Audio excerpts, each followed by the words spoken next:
Experts एकत्र आकर के मंथन करने वाले हैं। यहां जो प्रदर्शनी लगी है वो आजादी के इस अमृत महोत्सव में 75 साल की उपलब्धियां और देश के नए संकल्पों को भली भांति प्रदर्शित करती है।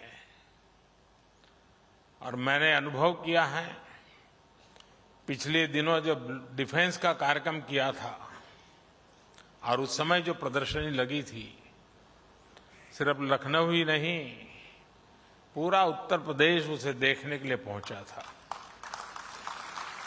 मैं इस बार भी आग्रह करूंगा कि ये जो प्रदर्शनी लगी है, यहां के नागरिकों से मेरा आग्रह है, आप जरूर देखिए। हम सब मिलकर के देश को कहां से कहां ले जा सकते हैं, हमारे विश्वास को जगाने वाला ये अच्छा प्रदर्शनी है, आपने जरूर देखनी चाहिए। आज यूपी के शहरों के विकास से जुड़े 75 प्रोजेक्ट्स विकास के, उसका भी शिलान्यास और लोकार्पण किया गया है। आज ही यूपी के 75 जिलों में 75,000 लाभार्थियों को उनके अपने पक्के घर की चाबियां भी मिली है। ये सभी साथी इस वर्ष दशहरा, दिवाली, छठ, गुरु पर्व, ईद-ए-मिलाद, आने वाले अनेकों उत्सव अपने नए घर में ही मनाएंगे। अभी कुछ लोगों से बात करके मुझे बहुत संतोष मिला है और भोजन का निमंत्रण भी मिल गया है। मुझे इस बात की भी खुशी होती है कि देश में पीएम आवास योजना के तहत जो घर दिए जा रहे हैं, उनमें 80% से ज्यादा घरों पर मालिकाना हक महिलाओं का है या फिर वो ज्वाइंट ओनर है। और मुझे ये भी बताया गया कि यूपी सरकार ने तो महिलाओं के घरों से जुड़ा एक अच्छा फैसला लिया है। 10 लाख रुपए तक की राशि के घरों की रजिस्ट्री कराने पर स्टैंप ड्यूटी में महिलाओं को 2% की छूट भी दी जा रही है। ये बहुत प्रशंसनीय निर्णय है। लेकिन साथियों, जब हम ये बात करते हैं कि महिलाओं को ये उनके नाम मिल्कियत होगी, तो उतना हमारे मन में रजिस्टर नहीं होता है। लेकिन मैं थोड़ा आपको उस दुनिया में ले जाता हूं, आपको अंदाज आएगा कि ये निर्णय कितना महत्वपूर्ण है। आप देखिए, किसी भी परिवार में जाइए, अच्छा है गलत है ये मैं नहीं कह रहा हूं, मैं सिर्फ स्थिति का बयान कर रहा हूं। अगर मकान है तो पति के नाम पर, खेत है तो पति के नाम पर, गाड़ी है तो पति के नाम पर, स्कूटर है तो पति के नाम पर, दुकान है तो पति के नाम पर, और अगर पति नहीं रहा तो बेटे के नाम पर। लेकिन उस मां के नाम पर कुछ नहीं होता है, उस महिला के नाम कुछ भी नहीं होता है। एक स्वस्थ समाज के लिए संतुलन बनाने के लिए कुछ कदम उठाने पड़ते हैं, और इसलिए हमने तय किया है कि सरकार जो आवास देगी उसका मालिकाना हक महिला को दिया जाए।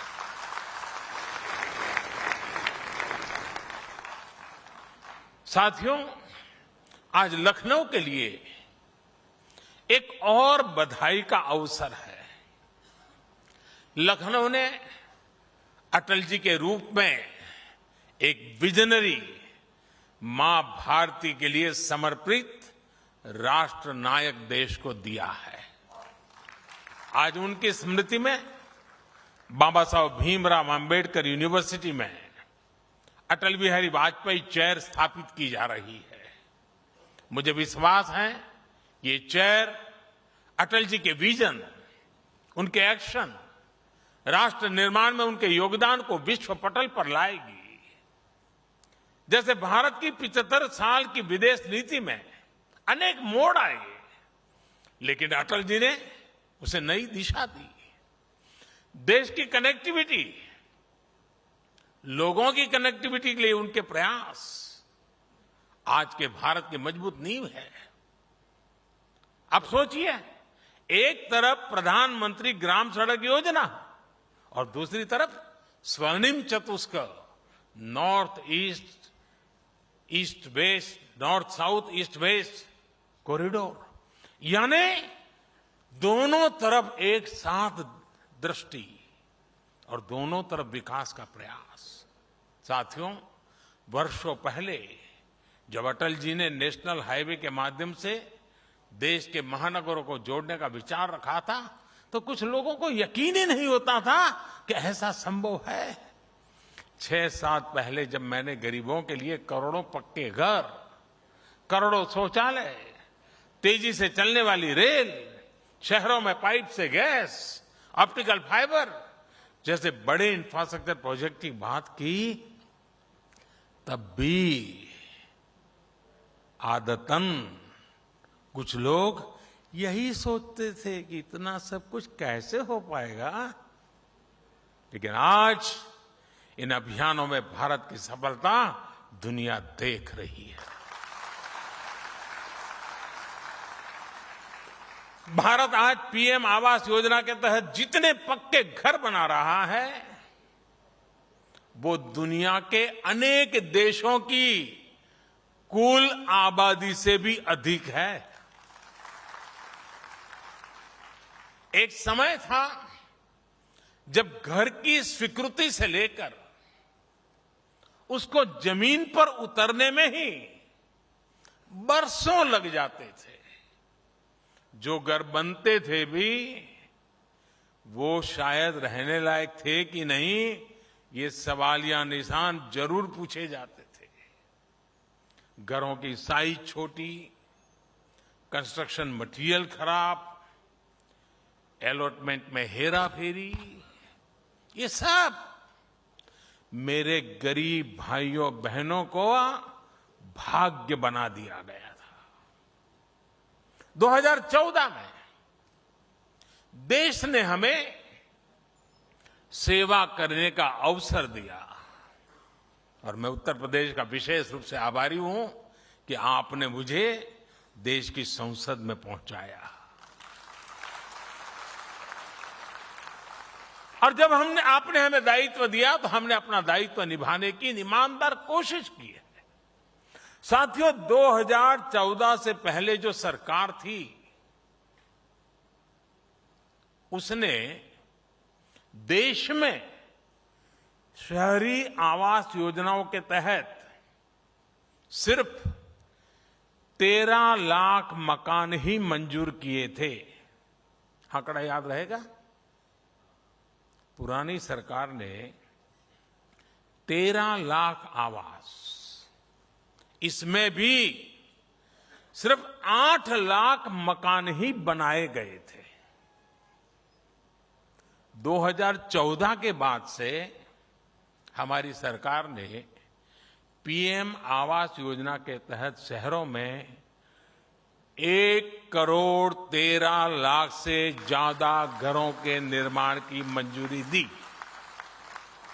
कहां 13 लाख और कहां 1,13,00,000।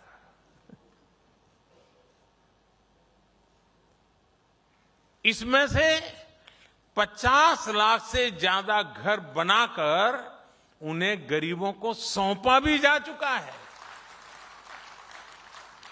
साथियों, ईंट पत्थर जोड़कर इमारत तो बन सकती है, लेकिन उससे घर नहीं कह सकते। लेकिन वो घर तब बनता है जब उसमें परिवार के हर सदस्य का सपना जुड़ा हो, अपनापन हो, परिवार के सदस्य जी जान से एक लक्ष्य के लिए जुटे हुए हो, तब इमारत घर बन जाती है।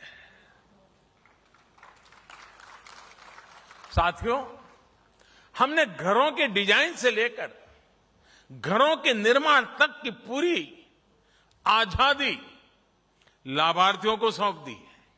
उनको मर्जी पड़े वैसा मकान बनाए।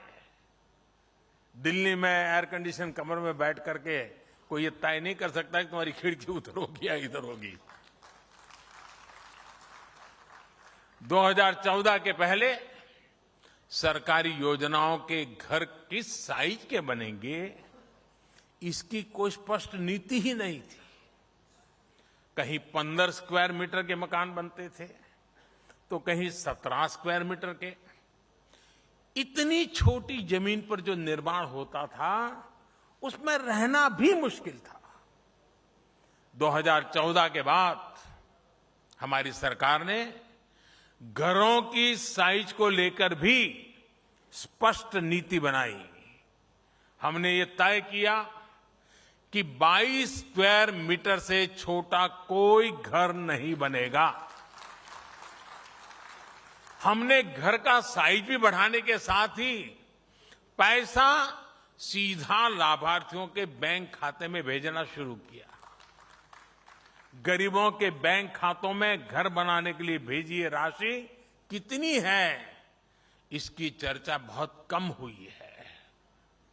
आप जानकर हैरान रह जाएंगे कि पीएम आवास योजना शहरी के तहत केंद्र सरकार ने करीब करीब 1 लाख करोड़ रुपए गरीबों के बैंक खाते में ट्रांसफर किए। साथियों, हमारे यहां कुछ महानुभाव कहते रहते हैं कि मोदी ने, हमने प्रधानमंत्री तो बना दिया, मोदी ने किया क्या?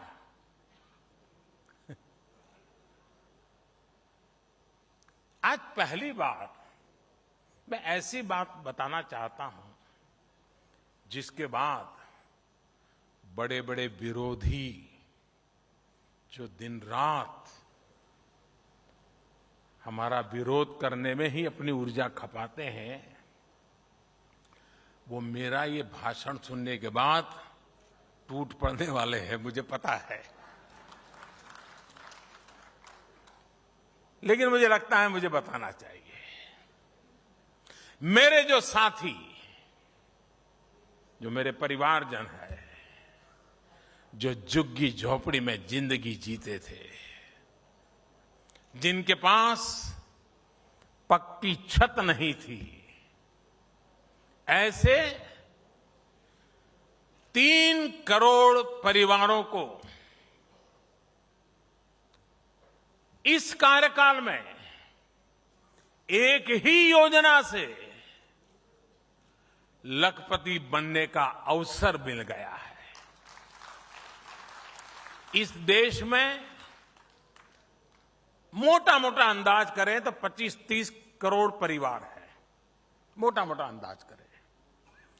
उसमें से इतने छोटे से कार्यकाल में 3 करोड़ गरीब परिवार लखपति बनना, ये अपने आप में बहुत बड़ी बात है। अब आप कहेंगे मोदी इतना बड़ा क्लेम कर रहे हैं, कैसे कर रहे हैं? प्रधानमंत्री आवास योजना के तहत देश में जो करीब करीब 3 करोड़ घर बने हैं, आप उनकी कीमत का अंदाज लगा दीजिए। ये लोग अब लखपति हैं। 3 करोड़ पक्के घर बनाकर हमने गरीब परिवारों का सबसे बड़ा सपना पूरा किया है। साथियों, मुझे वो दिन भी याद आते हैं जब तमाम प्रयासों के बावजूद उत्तर प्रदेश घरों के निर्माण में आगे नहीं बढ़ रहा था। आज लखनऊ में ही, और जब मैं आज लखनऊ में हूं तो मुझे लगता है जरा विस्तार से ये बात बतानी चाहिए ना? हाँ, आप तैयार हैं? हमारी अर्बन प्लानिंग कैसे राजनीति का शिकार हो जाती है, ये समझने के लिए भी यूपी के लोगों को ये जानना बहुत जरूरी है। साथियों, गरीबों के लिए घर बनाने का पैसा केंद्र सरकार दे रही थी। बावजूद इसके 2017 से पहले, योगी जी के आने से पहले की बात कर रहा हूं, 2017 से पहले यूपी में जो सरकार थी वो गरीबों के लिए घर बनवाना ही नहीं चाहती थी। गरीबों के लिए घर बनवाओ, इसके लिए हमें पहले जो यहां सरकार में थे उनसे मिन्नतें करनी पड़ती थी। 2017 से पहले पीएम आवास योजना के तहत यूपी के लिए 18,000 घरों की स्वीकृति दी गई थी। 18,000। लेकिन जो सरकार यहां थी उसने गरीबों को पीएम आवास योजना के तहत 18 घर भी बनाकर नहीं दिए। 18,000 घरों की स्वीकृति और 18 घर भी न बने। मेरे उत्तर प्रदेश के भाइयों बहनों, ये चीजें आपको सोचनी चाहिए। आप कल्पना कर सकते हैं, 18,000 घरों की मंजूरी थी, लेकिन उन लोगों ने गरीब के लिए 18 घर भी नहीं बनाए। पैसा था, घरों की स्वीकृति थी, लेकिन तब जो यूपी को चला रहे थे वो इसमें लगातार अड़ंगा डाल रहे थे। उनका ये कृत्य यूपी के लोग, यूपी के गरीब कभी नहीं भूल सकते। साथियों, मुझे संतुष्टि है कि योगी जी की सरकार आने के बाद यूपी में शहरी गरीबों को 9 लाख घर बनाकर दिए गए हैं। शहर में रहने वाले हमारे गरीब भाई बहनों के लिए अब यूपी में 14 लाख घर निर्माण के अलग अलग चरणों में है। अब घर में बिजली, पानी, गैस, शौचालय ऐसी सुविधाएं भी मिल रही हैं, तो गृह प्रवेश भी पूरी खुशी के साथ, आन बान के साथ हो रहा है। लेकिन मैं जब उत्तर प्रदेश आया हूं तो कुछ होमवर्क भी देने का मन करता है। दे दूं? लेकिन आपको करना पड़ेगा। करेंगे? पक्का? देखिए, मैंने अखबार में पढ़ा है और अभी योगी जी भी शायद मैं पूछ रहा था, इस बार दीपावली में अयोध्या में कहते हैं 7.5 लाख दिए हैं, 7.5 लाख दिए का कार्यक्रम होगा। मैं उत्तर प्रदेश को कहता हूं कि रोशनी के लिए स्पर्धा में मैदान में आए। देखें, अयोध्या ज्यादा दिए जलाता है कि ये जो 9 लाख घर दिए गए हैं वे 9 लाख घर 18 लाख दिए जला करके दिखाएं। हो सकता है क्या? जिन परिवारों को ये 9 लाख परिवार, गरीब परिवारों को घर मिले पिछले 7 साल में, वे 2-2 दिया अपने घर के बाहर जलाएं। अयोध्या में 7.5 लाख दिए जलेंगे। मेरे गरीब परिवारों के घर में 18 लाख दिए जलेंगे। भगवान राम जी को खुशी होगी। भाइयों और बहनों, बीते दशकों में हमारा शहरों में बड़ी बड़ी इमारतें जरूर बनी, लेकिन जो अपने श्रम से इन इमारतों का निर्माण करते हैं उनके हिस्से में झुग्गियों का ही जीवन आता रहा है। झुग्गियों की स्थिति ऐसी जहां पानी और शौचालय जैसी मूल सुविधाएं तक नहीं मिलती। झुग्गी में रहने वाले हमारे भाई बहनों को अब पक्के घर बनाने से बहुत मदद मिल रही है। गांव से शहर काम के लिए आने वाले श्रमिकों को उचित किराए पर बेहतर रिहाइश मिले, इसके लिए सरकार ने योजना शुरू की है। साथियों, शहरी मिडिल क्लास की परेशानियां और चुनौतियों को भी दूर करने का हमारी सरकार ने बहुत गंभीर प्रयास किया है। रियल एस्टेट रेगुलेटरी अथॉरिटी यानी रेरा कानून ऐसा ही एक बड़ा कदम रहा है। इस कानून ने पूरे हाउसिंग सेक्टर को अविश्वास और धोखाधड़ी से बाहर निकालने में बहुत बड़ी मदद की है।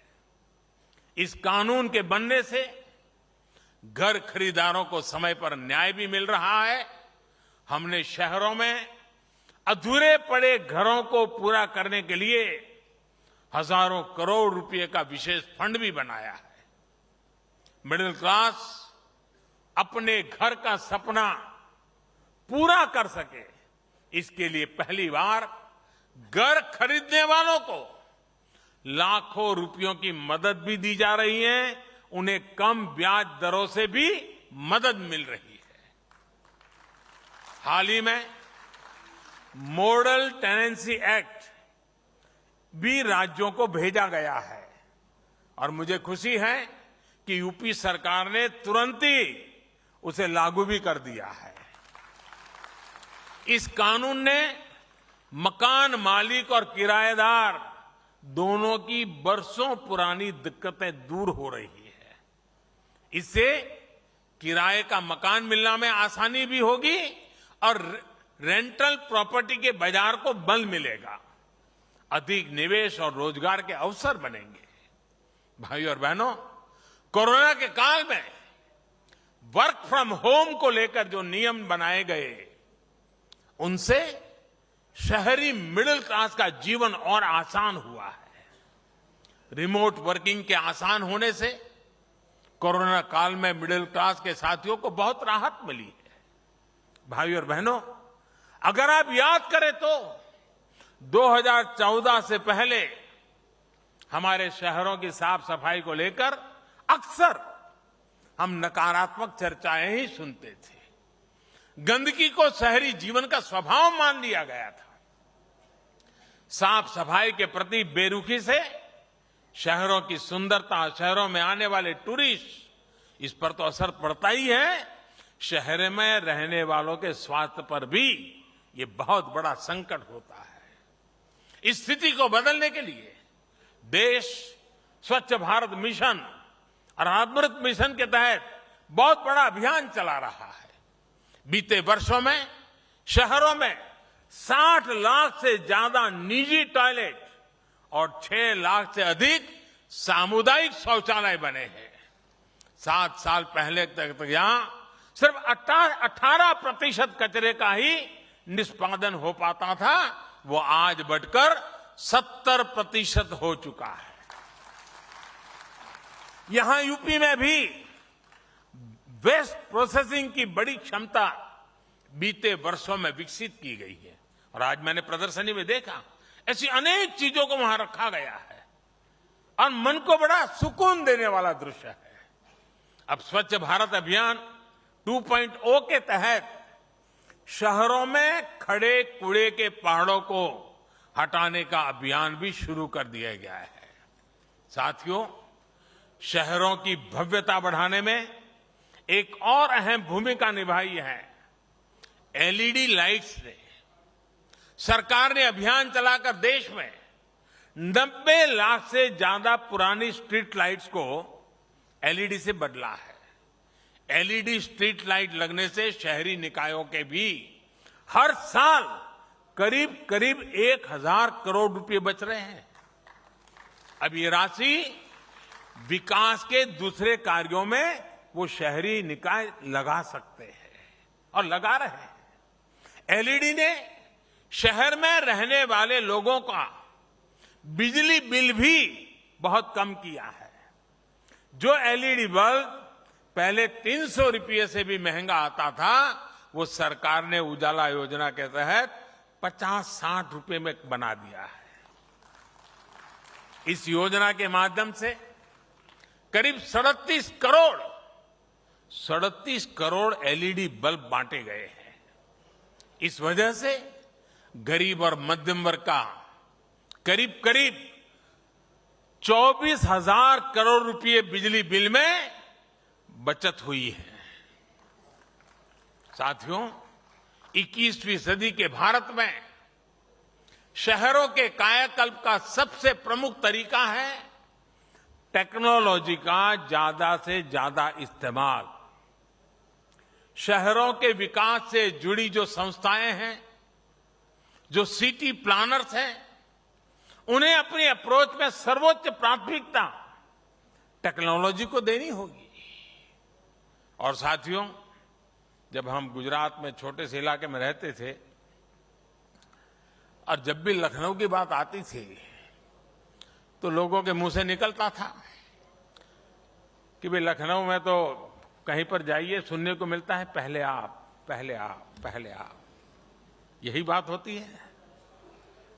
आज मजाक में ही सही, हमें टेक्नोलॉजी को भी कहना पड़ेगा पहले आप। भारत में पिछले 6-7 वर्षों में शहरी क्षेत्र में बहुत बड़ा परिवर्तन टेक्नोलॉजी से आया है। देश के 70 से ज्यादा शहरों में आज जो integrated command and control centre चल रहे हैं, उसका आधार टेक्नोलॉजी ही है।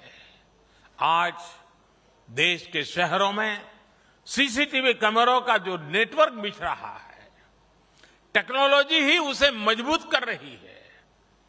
देश के 75 शहरों में जो 30,000 से ज्यादा आधुनिक सीसीटीवी कैमरे लगे हैं, उनकी वजह से गुनहगारों को 100 बार सोचना पड़ता है। ये सीसीटीवी अपराधियों को सजा दिलाने में भी काफी मदद कर रहे हैं। साथियों, आज भारत के शहरों में हर रोज जो हजारों टन कूड़े का निस्तारण हो रहा है, प्रोसेस हो रहा है, सड़कों के निर्माण में लग रहा है, वो भी टेक्नोलॉजी की वजह से है। वेस्ट में से वेल्थ अनेक प्रोजेक्ट मैंने आज इस प्रदर्शनी में देखे हैं। हर किसी को प्रेरणा देने वाले प्रयोग हैं, बड़ा बारीकी से देखने जैसा है। साथियों, आज देश भर में जो सीवेज ट्रीटमेंट प्लांट बनाए जा रहे हैं, आधुनिक टेक्नोलॉजी उनकी क्षमता और बढ़ा रही है। ये national common mobility card technology की ही तो देन है। आज यहां इस कार्यक्रम में 75 इलेक्ट्रिक बसों को हरी झंडी दिखाई गई है। ये भी आधुनिक टेक्नोलॉजी का ही तो प्रतिबिंब है। साथियों, मैंने अभी लाइट हाउस प्रोजेक्ट के तहत लखनऊ में बन रहे घरों को देखा। इन घरों में जो टेक्नोलॉजी इस्तेमाल हो रही है, उसमें प्लास्टर और पेंट की जरूरत ही नहीं पड़ेगी। इसमें पहले से तैयार पूरी दीवारों का उपयोग किया जाएगा। इससे घर और तेजी से बनेंगे। मुझे विश्वास है कि यहां लखनऊ में देश भर से जो साथी आए हैं, वो इस प्रोजेक्ट से बहुत कुछ सीख कर जाएंगे और अपने शहरों में इनको इंप्लीमेंट करने का प्रयास करेंगे।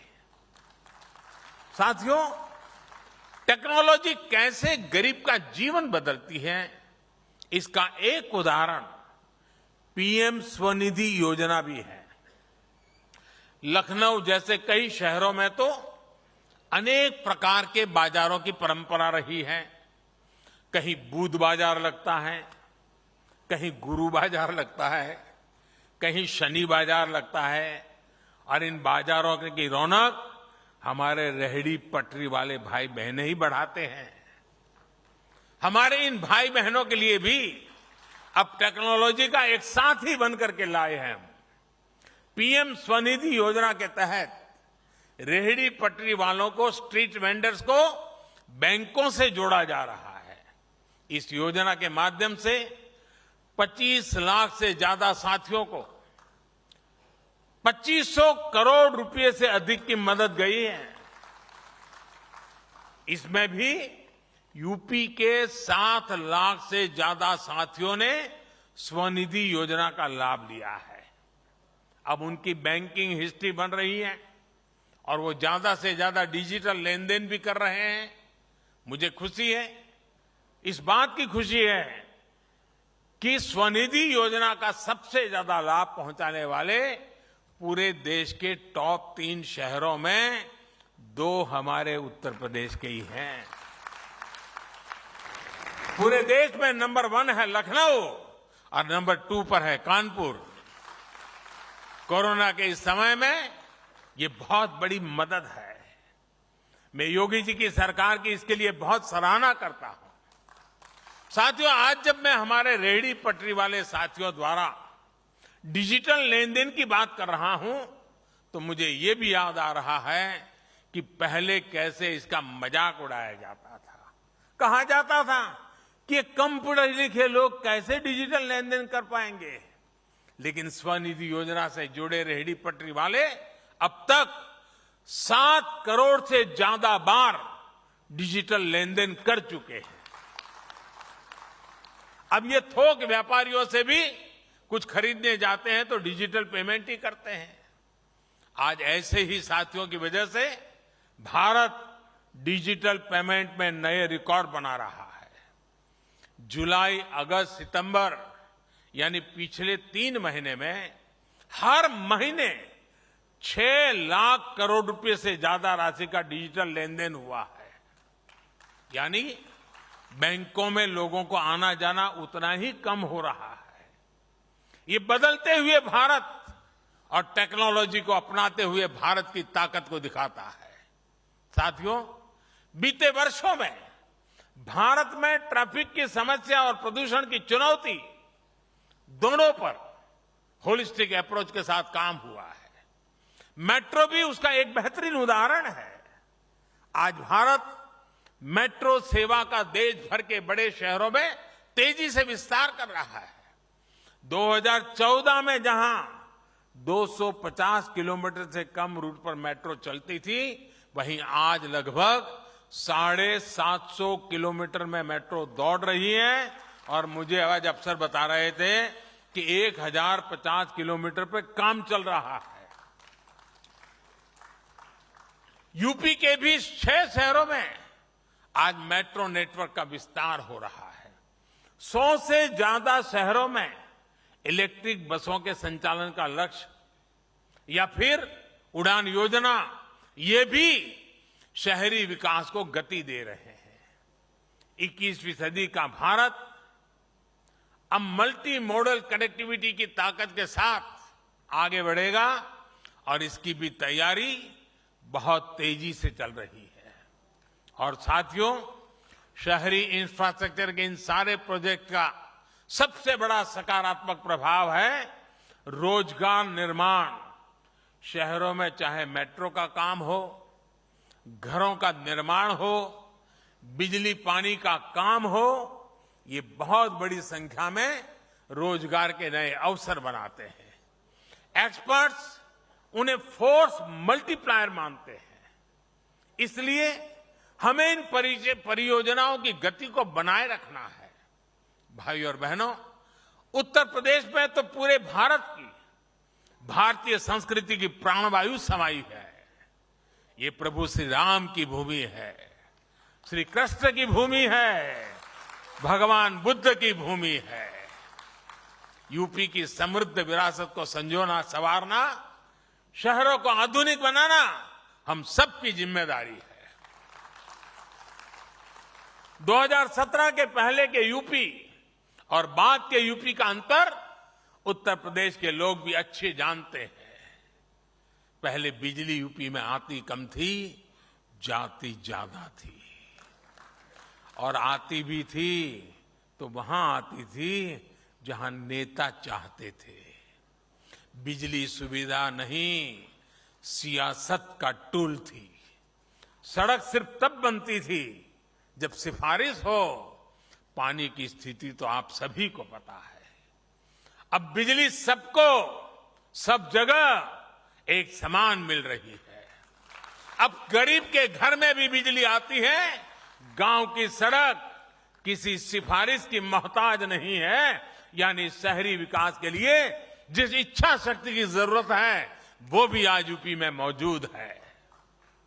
मुझे विश्वास है आज यूपी की जिन परियोजना का शिलान्यास हुआ है वो योगी जी के नेतृत्व में तेजी से पूरी की जाएगी। एक बार फिर आप सभी को विकास परियोजना की बहुत बहुत बधाई, बहुत बहुत धन्यवाद।